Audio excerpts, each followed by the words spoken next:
అనుకుంటున్నా. కూటమి ప్రభుత్వం ఉచిత ఇసుక విధానం పాలసీ తీసుకొచ్చింది, దీనిపైన మీ అభిప్రాయం ఏంటని మీరేం చెప్తారు? ముందు ప్రజలకు అర్థం కావట్లేదన్న. ఉచిత ఇసుక అని టీవీల్లో చదువుతున్నారు కానీ ప్రజలకు క్లారిటీ లేదు. ఓన్లీ క్లారిటీ ఎవరికి ఉంది? కొంచెం ఎడ్యుకేటెడ్ పర్సన్కి కాదు తప్ప విలేజెస్లో అయితే పూర్తిగా జీరో నాలెడ్జ్. సిటీల్లో ఎలా ఉందనేది నాకు అంత ఐడియా లేదు కానీ పల్లెటూరులో అయితే పూర్తిగా జీరో నాలెడ్జి. వాళ్ళకి పూర్తిగా క్లారిటీ ఇచ్చేవాళ్ళు లేరు. కూటమి ప్రభుత్వం వచ్చిందనే కానీ జనాలు ఎవరిని అడగాలి, ఏదైనా అవసరం అయితే ఎవరిని అడగాలో కూడా ఇప్పుడు ప్రజెంట్ లేదు. అంతకుముందు ఒక వాలంటీర్ అనేవాళ్ళు ఉన్నారు. కొంతమంది వాలంటీర్ వ్యవస్థ రాంగ్ అన్నారు, కొంతమంది రైట్ అన్నారు, ఉన్నాయి.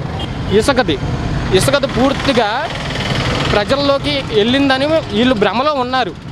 కూటమి ప్రభుత్వం యాక్చువల్గా నేను వేసింది కూటమి ప్రభుత్వానికి, మా బ్రదర్ వేసింది కూటమి ప్రభుత్వానికి, అందరం వేసాం. ఏది అభివృద్ధి కావాలని. ఇసుక రేట్లు ఎక్కువ ఉన్నాయి.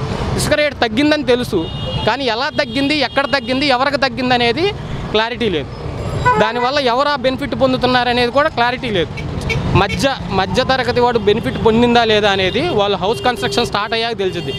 వీళ్ళు ఆల్రెడీ వదిలేరా? మేము ఇస్తున్నాం హౌస్ కన్స్ట్రక్షన్ స్టార్ట్ అయిందా? వీళ్ళు గవర్నమెంట్ వచ్చాక ప్రపోజల్ వరకే ఉంది, ఇంకా స్టార్ట్ అవ్వలేదు. వీళ్ళు ఎప్పుడు వదులుతారో మధ్యతరగతి వాడికి మీరు ఇల్లు కట్టుకోండి, మీకు ఇంత మేము ఇస్తాము, మీకు ఏది మనం అది క్లియర్ అయ్యాక జనాలు ఆ తర్వాత వాళ్ళు వెళ్ళి ఇసుక తెచ్చుకుంటారు. అప్పుడు దాకా ఎవరికి తెలియదు. ఓన్లీ ఇప్పుడు బాగుపడేది ఎవరంటే కన్స్ట్రక్షన్ చేసుకునే వాళ్ళు, బిల్డర్సు.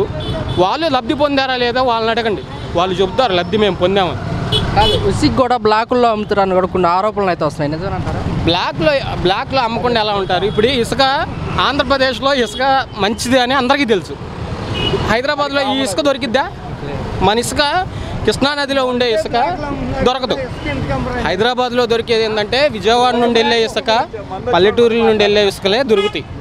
ఎందుకంటే మన ఇసుక బాగుంటుందని అదొక పేరుంది. హైదరాబాద్లో మన ఇసుకలే పోయి అక్కడ కన్స్ట్రక్షన్ జరుగుతుంది.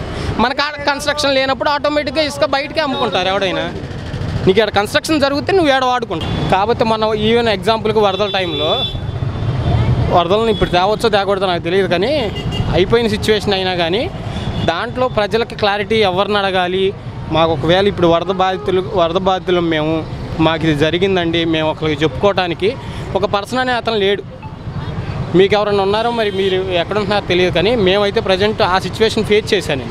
అందుకని చెబుతున్నా, వరద బాధితుల టైంలో ఈ పర్సన్ని మీరు వెళ్ళి కన్సల్ట్ అవ్వండి అనే ఒక పర్సన్ తెలియదు. ఎడ్యుకేటెడ్ ఓకే, ఎవరినో గట్ట కన్సల్ట్ అవుతారు, కొంచెం రాజకీయ నాయకుల దగ్గరికి వెళ్ళి కూర్చుంటారు ఎట్టో గట్ట. మరి అసలు ఏమీ తెలియని వాళ్ళ పరిస్థితి ఏంది? ఇల్లిటరేట్ పరిస్థితి ఏంది? ఎవరిని అడగాలి? వాళ్ళకి ఉంటుంది, బిడియం అనేది ఉంటుంది. ఎవరిని అడిగితే ఏమో మన ఏమైనా అనుకుంటారేమో, ఏమైనా అడిగితే ఏమైనా అంటారేమో అనేది ఉంటుంది. అలాంటి వాటిని ప్రభుత్వం పట్టించుకోవట్లేదు. హై లెవెల్లో చూసుకున్నంత మాత్రాన టీడీపీ గవర్నమెంట్ అభివృద్ధి కావాలనుకునే అందరు జనాలు వేశారు. ఓటేసింది దేనివల్ల? అభివృద్ధి కావాలి, ఆంధ్రప్రదేశ్ అభివృద్ధి లేదు లాస్ట్ 5 years అనే ఆలోచన మీదే జనం వేశారు. పాజిటివ్ వేలోనే. అంతకుముందు ఓన్లీ పథకాలు ఇస్తున్నారు, మన డబ్బులు మనకే ఇస్తున్నారు, మీ డబ్బులు మీ జేబులో తీసుకొని గవర్నమెంట్ మీకే ఇస్తుందనే అవేర్నెస్సే చేశారు లాస్ట్ 5 years. కానీ వీళ్ళు వచ్చాక ఏం చేస్తున్నారు? అభివృద్ధి చేస్తున్నాం అంటున్నారు. ప్రజల్లో అభివృద్ధి తగ్గింది. బయట మరి పెరిగిందో లేదో నాకైతే కనిపించలే. మీకు ఏమైనా కనిపిస్తే మీరు చూస్తున్నారు కాబట్టి.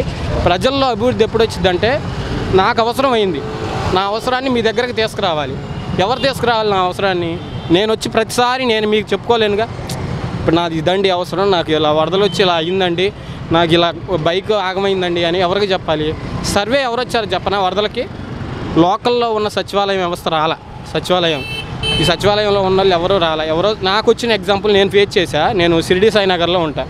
నాకు వచ్చిన అతను శ్రీకాకుళం అతను నేను అడిగా, మీరు ఎక్కడండి సర్వే, మీది ఇక్కడికి వచ్చారు సర్వే చేయడానికి, మీకు ఎక్కడండి మీరంటే, మా శ్రీకాకుళం అండి, మమ్మల్ని ఇక్కడ వేసారు, ట్రాన్స్ఫర్ చేశారు, ఓన్లీ వరద బాధితులకు సహాయార్థం చేశారండి అని.